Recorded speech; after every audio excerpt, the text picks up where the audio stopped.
At my ex-wife's wedding reception, her new family surrounded me. "Why are you even here?" her brother sneered. "She's moved on to a real man." They all laughed and pointed. But my 8-year-old son suddenly grabbed my sleeve. "Dad, we need to go now. Something bad is going to happen. Trust me, Daddy." I nodded and started heading for the exit. Then suddenly, it happened. Chapter 1. The invitation I should have ignored. I wasn't supposed to be here. The only reason I'd shown up to my ex-wife's wedding reception was because of our son Liam. He had been asked to be the ring security boy, and despite everything between his mother and me, he wanted me to see him in his little black suit and sunglasses. The venue was a luxury banquet hall, chandeliers sparkling, a string quartet in the corner, and servers gliding between tables with champagne flutes. I kept to the back, hands in my pockets, trying to blend in.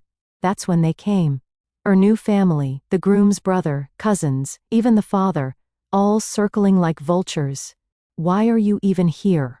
her brother sneered, loud enough for nearby guests to turn their heads. "She's moved on to a real man?"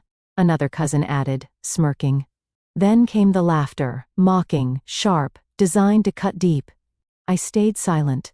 Years of swallowing my pride had taught me that sometimes words were wasted on people who didn't want to hear them. Then I felt a small hand tug on my sleeve. It was Liam. His face was pale, his eyes darting toward the far side of the hall. "Dad, we need to go now," he whispered urgently. "Why? What's wrong?" I asked, bending down. He swallowed hard. "Something bad is going to happen. Trust me, Daddy." The conviction in his voice sent a chill through me. I nodded, my instincts screaming. I took his hand, started toward the exit. And then, it happened. Chapter 2. The Shatter. We were halfway to the glass doors when it hit, a deafening crack. For a split second, the entire reception froze, then another crack, and the sound of glass exploding overhead as the huge chandelier above the main table came crashing down. Screams filled the hall, guests dove under tables, champagne flutes smashing against the marble floor. The chandelier's impact shook the room, sending silverware clattering, and the quartet scrambling for cover. I turned just in time to see the twisted mass of crystal and metal lying exactly where the bridal party had been sitting moments earlier. Except, my ex-wife and her new husband were still there. Blood. Broken glass. The groom clutching his arm. His white suit splattered red. My ex's perfect hair tangled with shards of crystal.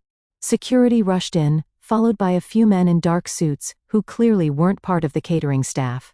They moved with military precision, scanning the ceiling, checking exits. Beside me, Liam clung to my leg, eyes wide. "See, Daddy? I told you." Something in his voice wasn't just relief. It was knowing. And that's when I realized Liam hadn't guessed something bad would happen. He'd known. Chapter 3. Liam's secret. Outside, the winter air bit at our faces as I pulled Liam away from the chaos. Sirens wailed in the distance. Police, ambulance, maybe even fire trucks. I crouched down to his level, gripping his shoulders. "Liam, how did you know that was going to happen?" He hesitated, chewing his lip the way he did when he was afraid to tell the truth. Then his voice came out in a whisper. "I heard them.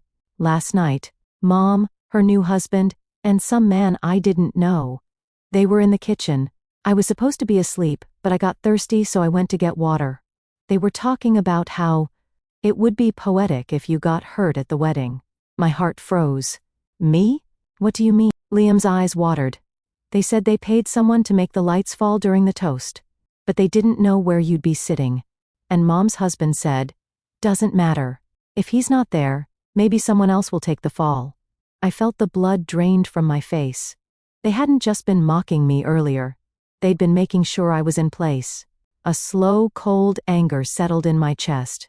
I pulled Liam close. "You did the right thing, buddy. But now? Now Daddy has to do the right thing too." In that moment, I knew. I wasn't going to the police yet. This wasn't just going to be about justice.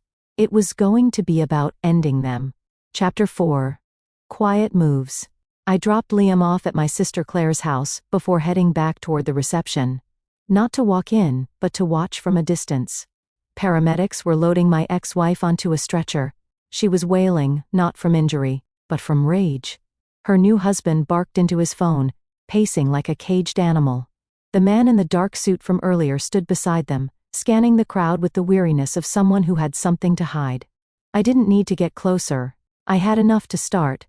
That night, I called an old friend, Marcus, ex-military, now working in private security, the kind of man who could find things the police wouldn't.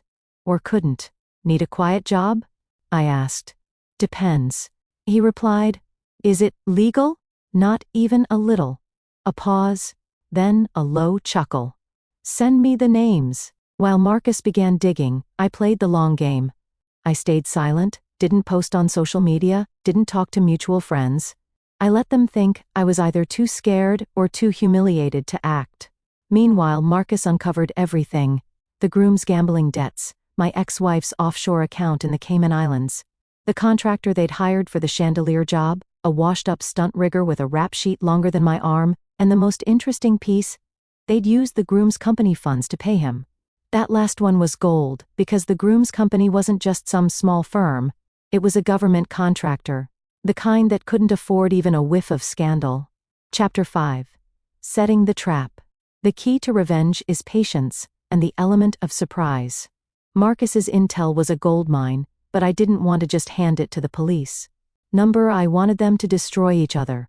Step 1 was planting seeds. I sent an anonymous package to the groom's company's compliance department, a neat little folder with copies of offshore wire transfers, casino surveillance stills, and an invoice from our chandelier contractor. The cover letter? Review immediately. Possible embezzlement and fraud involving government funds. Step 2. I went after my ex-wife directly. From a burner phone, I texted her a single photo. Her Cayman account balance page. Underneath it, I typed, I know everything. You'll be hearing from them soon. Step 3 was my favorite. Marcus arranged a chance meeting between the chandelier contractor and one of the groom's business rivals, a man who loved nothing more than watching others implode. A small payment and the promise of immunity, and our rigger was suddenly eager to talk. To everyone. By the time the wedding video went online, complete with the chandelier crash, local reporters were sniffing around.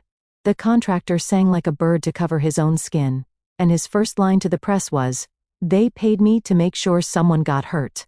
The dominoes were falling exactly where I wanted them, and I was just getting started. Chapter 6. Public Collapse. It started on a Tuesday morning. The groom's company's front doors were plastered with a giant under federal investigation notice. 2 unmarked SUVs idled out front. Inside, agents and windbreakers carted out boxes of files and hard drives. By noon, the story was everywhere. Local businessman under investigation for fraud, money laundering, with a blurry still image from the chandelier crash looping on every news channel.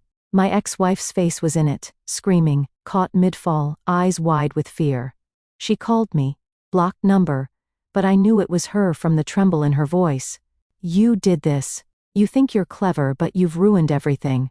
I stayed silent for a beat, then said, no, you ruined everything. I just made sure everyone saw it.